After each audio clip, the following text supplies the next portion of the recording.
తెలంగాణలో 2.5 సంవత్సరాలు అప్పుడే గడిచిపోయినాయి.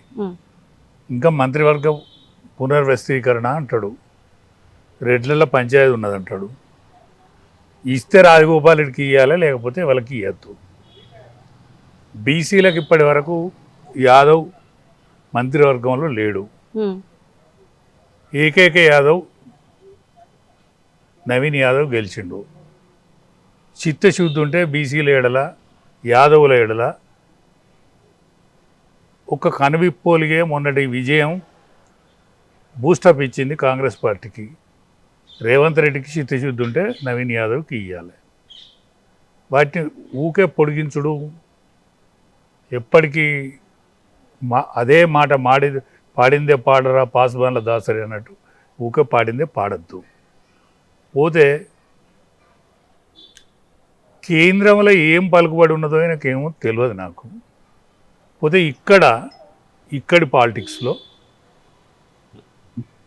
ఈ 2.5 సంవత్సరాల ఏమేలుగా పెట్టినని కేరళ ప్రచారాన్ని పోయిండు, ఢిల్లీ ప్రచారాన్ని పోయిండు, మహారాష్ట్ర ప్రచారాన్ని పోయిండు.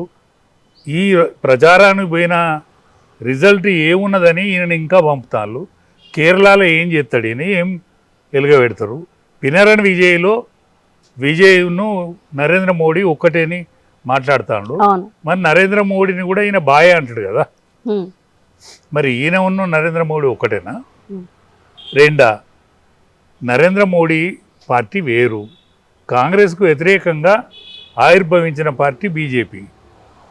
కానీ కాంగ్రెస్ పార్టీకి ఈయన అరువు తెచ్చుకున్న వ్యక్తి. ఈయన కాంగ్రెస్ పార్టీ కాదు, ఈయన తెలుగుదేశం పార్టీలో ఉండే, ఇండిపెండెంట్గా ఉండే, తెలుగుదేశం పార్టీ నుంచి ఓటుకు నోటు కేసుల జైలుకు పోయిన వ్యక్తి. అటువంటి వ్యక్తి ఇవాళ పినరన్ విజయ్ను విమర్శిస్తూ ఉన్నాడు. వాళ్ళిద్దరు దోస్తులు అంటాడు. ఈయన 420 హామీలు ఇచ్చి 6 హామీలలో ఒక బస్సు హామీ తప్ప ఇప్పటి వరకు నెరవేరింది లేదు. అందుకనే నువ్వు ప్రచారానికి పోవుడే కరెక్ట్ కాదు. పోయినాక ఈ పిల్లి కూతలు కుయ్యొద్దు.